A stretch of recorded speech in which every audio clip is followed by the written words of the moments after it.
Hello students, so far as concerned, you have seen there are three kinds of equation of motion.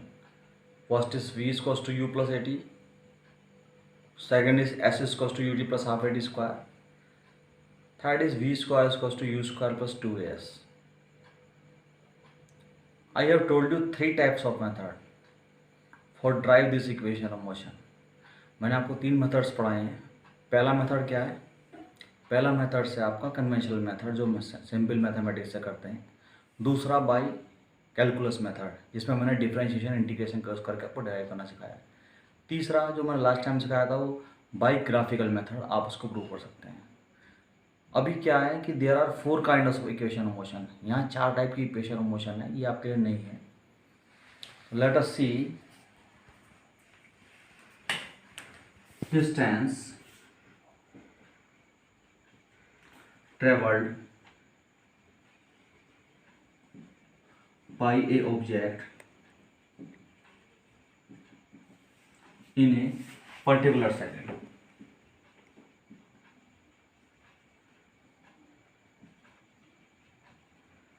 एक particular time पर कितनी distance उसने चली. For example, आप यहाँ से बाइक पे जा रहे थे. एट टी बराबर 4 सेकेंड पर आप कहाँ थे? 10 मीटर दूर चले गए थे यहाँ से. कितने? 10 मीटर दूर. और टी इक्वल्स टू 5 सेकेंड पर आप कितने चले गए? यहाँ मान लो 15 मीटर दूर. यहाँ से लेके यहाँ तक कितना हो गया? 15 मीटर. अगर मैं आपसे पूछने लगूँ कि टी सेकेंड पर कि मतलब 4 से लेके 5 पर आपने कितनी डिस्टेंस ट्रेवल करी, तो आप खट से बता दोगे 15 minus 10 equals to 5. T second पर, ठीक है, चौथे सेकंड पर या पाँचवें सेकंड पर आपने कितनी डिस्टेंस ट्रेवल करी, तो आप बता दोगे 5. In this similar way distance travel in this particular time is what? Final distance. T एक टाइम है, टी बराबर 5 अगर लो, माइनस 4 टाइम है एस टी माइनस 1. अगर मैं इसको टी मानूँ, ये कितना कहलाएगा? टी माइनस 1, तभी तो 4 आएगा. 5 में से 1 गया 4. ठीक है, तो आपने 5वें सेकंड में कितनी डिस्टेंस चली वो देख ली. फिर आपने 4 सेकंड में कितनी डिस्टेंस चली वो देख ली. तो आपने खट से पता लगा लिया कि 5वें सेकंड में कितनी डिस्टेंस चली. As you know S is equals to U T plus half A T square. ये टी सेकंड के लिए हो गई. और एस टी माइनस 1 के लिए कितनी होगी? यू टी की जगह बस टी माइनस 1 रख दो प्लस 1/2 ए टी माइनस 1 का होल स्क्वायर. वो चीज़ मैं आउट कर देता हूँ. U T plus 1/2 A T square minus U T minus 1 plus 1/2 A T minus 1 का होल स्क्वायर. इसको खोल देते हैं. U T plus 1/2 A T square. U T इसकी यू के अंदर मल्टीप्लाई कर दी, U T minus U plus 1/2 A as it is. A minus B का होल स्क्वायर कितना हो जाएगा? T square plus 1 minus 2t. क्यों ऐसा क्यों हुआ? A square T square plus B square, 1 का स्क्वायर 1 ही आएगा, माइनस 2ab तो 2t1 2t बचेगा. Okay, you T plus 1/2 A T square U T minus you 1/2 ए के अंदर मल्टीप्लाई कर दी 1/2 A T square plus 1/2 A minus 1/2 A into 2t. अब minus के अंदर मल्टीप्लाई करेंगे तो सबके साइन चेंज हो जाएंगे. U T plus 1/2 A T square minus के यू टी, माइनस के अंदर पड़ा तो यू माइनस के U T, minus minus plus U minus minus plus 1/2 A T square. ये प्लस है तो प्लस का कितना आ जाएगा? Minus 1/2 A T square. फिर कितना आ जाएगा? माइनस के 1/2 A minus minus plus 1/2 a/2t। Okay, अब देखते हैं क्या क्या कट रहा है। -12 से -12 ut से कट गया ut, कितना बचा u -1/2a प्लस 1/2a/2t। ठीक है, तो मैंने क्या करा, यहाँ से आपका कॉमन ले लिया। क्या कॉमन ले लिया मैंने? प्लस के 1/2a मैंने दोनों में से कॉमन ले लिया। तो यहाँ क्या बचेगा 2t और यहाँ क्या बचेगा -1। तो फाइनली आपकी डिस्टेंस ट्रेवल आ गई और पर्टिकुलर सेकंड के लिए s equals to u 1/2a 2t-1।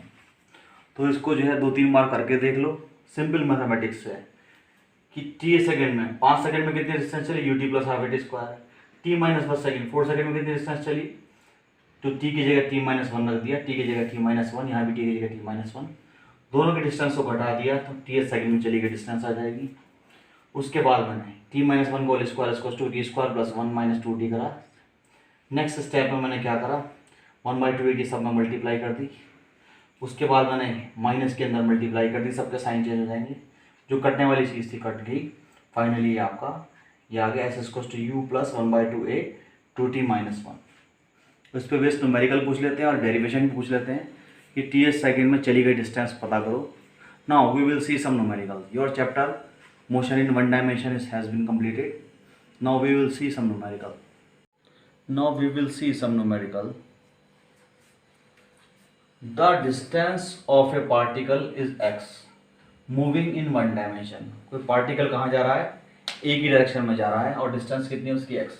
Under the action of constant force, आपने फोर्स लगा रखा है तभी तो वो जा रहा है। ठीक है, is relative to time t is given by the equation, उसको इक्वेशन से दिया गया है t equals to √x plus 3। ठीक है, तो √x प्लस कितना है 3। Find the displacement of a particle when its velocity is 0। तो आपको डिस्प्लेसमेंट निकालना है। कब निकालना है डिस्प्लेसमेंट? जब इसकी वेलोसिटी कितनी होगी, 0 होगी। ठीक है, तो अब इसको देख लेते हैं। सबसे पहले तो इक्वेशन क्या दे रखी है, t is equals to √x plus 3। तो जरा ध्यान से देखो, अगर t को तो ले जाऊँ तो कितना हो जाएगा, t-3 is equals to √x। अगर मैं दोनों तरफ का स्क्वायर कर दूँ कोई दिक्कत तो नहीं है, दोनों तरफ का स्क्वायर कर दिया। √x का स्क्वायर कितना हो गया, x बचेगा। a माइनस बी का होल स्क्वायर तो कितना आ जाएगा, a square plus b square, 3 का square 9 minus 2ab, 3 2 6 60। Finally x बराबर कितना आ गया, t स्क्वायर प्लस 9 प्लस 60। तो मैं इसको यहाँ लिख देता हूँ x को। अब एक चीज़ आपको समझनी पड़ेगी, मैंने आपको स्टार्टिंग में ही चैप्टर के बता दिया था आपको डिफरेंशिएशन इंटीग्रेशन के बारे में। जरा ध्यान से देखो, वेलोसिटी बराबर कितना होता है, डिस्टेंस अपॉन टाइम। उसको डिफरेंशिएशन की फॉर्म में ऐसे लिख सकते हैं dx/dt। ठीक है, थोड़ा सा स्मॉल डिस्टेंस और स्मॉल टाइम को भी वेलोसिटी लिख सकते हैं। तो हम यही करने वाले हैं, we are going to do differentiation dx/dt। ठीक है, इसको हम कह सकते हैं वेलोसिटी v। ठीक है, इक्वल्स टू टी स्क्वायर। तो मैंने एक्स स्क्वायर का या एक्स की पावर n का जो है आपको डिफरेंशिएशन करना सिखा चुका हूँ। ये कितना आएगा, n x की पावर n-1। सिमिलरली जब आप एक्स स्क्वायर का करोगे d/dx या टी स्क्वायर का करोगे d/dt, तो ये आ जाएगा आपका 2t की पावर 2-1, तो ये आ जाएगा 2t। फाइनली टी स्क्वायर का डिफरेंशिएशन कितना आ गया, 2t। ये आपको याद रखना है, कांस्टेंट का डिफरेंशिएशन हमेशा कितना होता है, 0 -60। अब 60 का देख लेते हैं। अब d/dt t का करना है आपको, इसको मैं लिख सकता हूँ t की पावर 1। जब इसका डिफरेंशिएशन करूँगा तो 1 t की power 1-1। Finally it is coming 1 t की पावर 0 और t की पावर 0 को मैं लिख सकता हूँ 1। फाइनली 1 आ जाएगा। तो 1 की जब 6 में मल्टीप्लाई करोगे it is coming 6। Finally velocity आपकी कितनी आ गई, 2t + 6। अब वो कह रहा है फाइंड द डिस्प्लेसमेंट। आपको डिस्प्लेसमेंट पता करना है जब पार्टिकल की वेलोसिटी कितनी है, 0। तो वेलोसिटी को रख दो 0। ठीक है, और ये माइनस के 60 है तो ये माइनस का आ जाएगा, तो 2t - 6।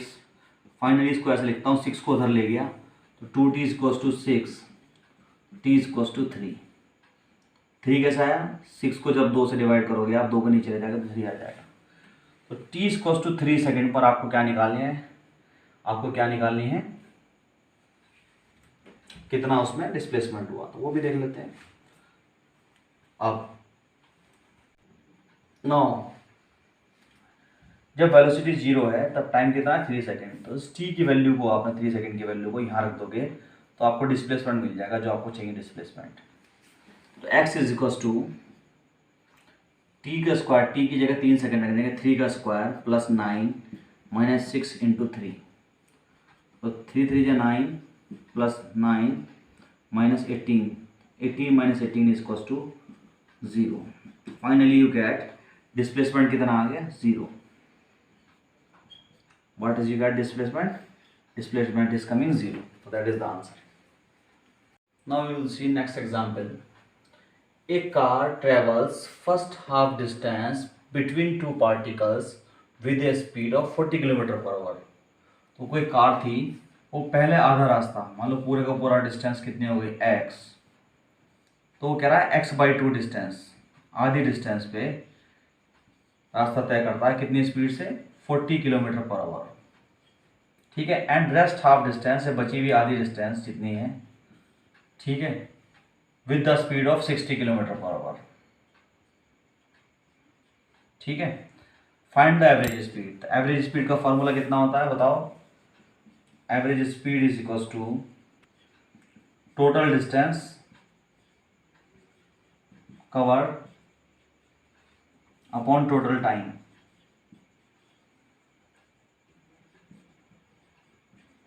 तो टोटल डिस्टेंस कितना चलेगा जरा देख लेते हैं, यहाँ से लेके यहाँ तक x ही तो जाएगा, और टोटल टाइम मान लो यहाँ से यहाँ तक जाने में कितना टाइम लगा t1, और यहाँ से ये कि यहाँ तक जाने में कितना टाइम लगा t2, तो t1 प्लस t2 टाइम लगेगा। Now we will see what is t1 what is t2, कि यहाँ से लेके हाफ तक चलने में टाइम लगा t1, तो टाइम इक्वल्स टू कितना होता है बताओ मेरे को, डिस्टेंस अपॉन वेलोसिटी। तो डिस्टेंस कितनी चलेगा x/2, वेलोसिटी कितनी है 40, कितना आ गया x अपॉन 80, ठीक है। अब नाउ सिमिलरली हम t2 भी निकाल लेंगे, डिस्टेंस कितनी चलेगा यहाँ से लेके यहाँ तक की x2, और वेलोसिटी कितनी होगी इसकी 60, ये आ जाएगा x अपॉन 6 2 जा 120। तो बस t1 t2 की वैल्यू रख दो यहाँ से, it is coming x upon x/80 plus x/120, ठीक है। आप जो है आप इसका जो है जब एलसीएम निकालोगे फाइनली x यहाँ से आ गया, x इन दोनों में से कॉमन ले लिया, 1/80 प्लस 1/120, x से x कट गया, 8 और 12 में से कितना आएगा एलसीएम इसका,